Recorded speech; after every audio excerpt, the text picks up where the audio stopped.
Hi everyone, ఈరోజు మనము బియ్యం లేకుండా మినపప్పు లేకుండా దోశ చేసుకుందాము. ఒక కప్పు అటుకులు వేసుకుందాము. ఒక గిన్నెలో వేసుకొని ఇలా 2 నుంచి 3 సార్లు బాగా వాష్ చేసుకోవాలి. ఈ విధంగా తెల్లగా వస్తుందండి. అది పోయేంత వరకు వాష్ చేసుకోవాలి. 10 నిమిషాలు నానబెట్టుకున్న తర్వాత ఈ విధంగా వాష్ చేసుకొని ఇప్పుడు మనం వాటర్ అంతా లేకుండా లైట్గా పిసికేసి మనము మిక్సీ బౌల్లో వేసుకుందామండి. ఇంకా మనం మిక్సీ బౌల్ తీసుకొని ఒక కప్పు మురుముర తీసుకొని వేసుకోండి. అలానే ఇప్పుడు మనం ఏదైతే అటుకులు ఒక కప్పు తీసుకున్నామో నానబెట్టి అవి కూడా వేసుకుందాము. అలానే సూజీ రవ్వ, బొంబాయి రవ్వ అండి ఒక కప్పు. ఇంకా పెరుగు 2 టేబుల్ స్పూన్ వేసుకుందాము. ఈ దోశలు మటుకు చాలా బాగుంటాయండి. స్పాంజీగా క్రిస్పీగా ఉంటాయి. ఇంకా మనం పెరుగు వేసుకున్నాక ఒక గ్లాస్ వాటర్ వేసుకోవాలి. చూడండి, ఈ విధంగా గ్రైండ్ చేసుకున్నాక కొంచెం గట్టిగా ఉంటే, కొంచెం మెత్తగా అవ్వకపోతే ఇంకో గ్లాస్ వాటర్ వేసుకొని మనం మెత్తగా గ్రైండ్ చేసుకోవాలండి. దోశలు మటుకు స్పాంజీగా ఉంటాయి. చూడండి, అచ్చం దోశ పిండి లాగా ఉంది కదా. ఇంకా మనము ఒక గిన్నె తీసుకొని దోశ పిండి దాంట్లో గిన్నెలో సర్వ్ చేసుకుందామండి. చూడండి ఎంత బాగుందో, దోశ పిండి లాగానే ఉంది కదా. పిండి కూడా దోశలు మటుకు చాలా బాగా వస్తాయి. చూడండి, మెత్తగా మెనగాలండి ఈ విధంగా. ఇంక ఇప్పుడు మనము గంట తీసుకొని కలపెట్టుకుందామండి. చిటికెడంతా బేకింగ్ సోడా వేసుకుందాము.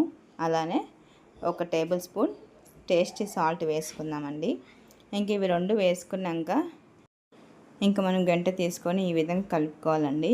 ఒక 5 నిమిషాలు కలుపుకున్నారంటే ఉప్పు అనేది బాగా పడుతుంది, కొంచెం నానుతుంది కూడా.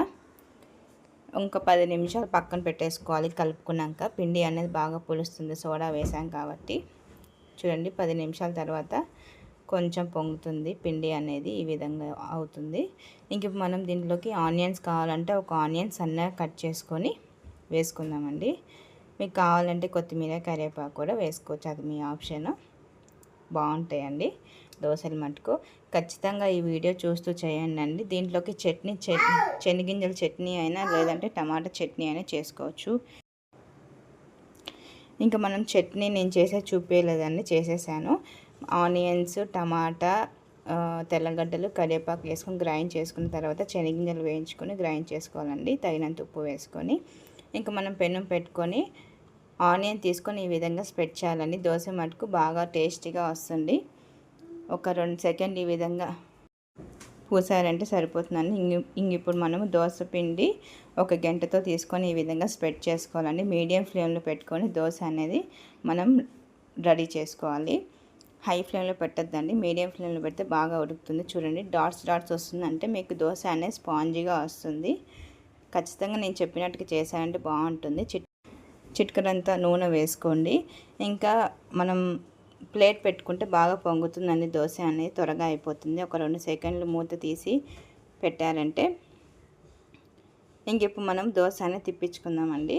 ముందు వెనుక బాగా కాలాలి. మీడియం ఫ్లేమ్లో పెట్టుకొని దోశ చేసుకుందాము. చూడండి ఎంత బాగా వస్తుంది దోశ, ఊరికి అలా తీస్తుంటేనే వచ్చేస్తుంది. ఇంకా ఈ విధంగా చేసుకున్నాడంటే చాలా బాగుంటుందండి. కొంచెం మెత్తగానే ఉంటుంది, స్పాంజీ కాబట్టి కొంచెం గంట అతుక్కుంటుంది, ఏం పర్వాలేదండి. నిదానంగా తీసుకోండి.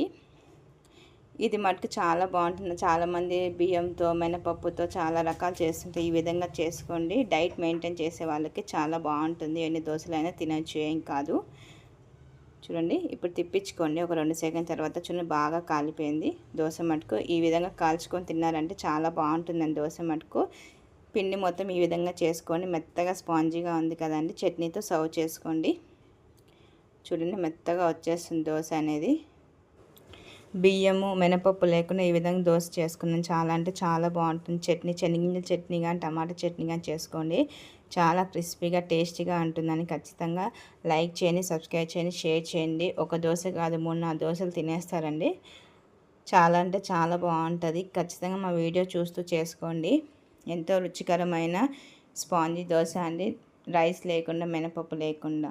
Thank you everyone.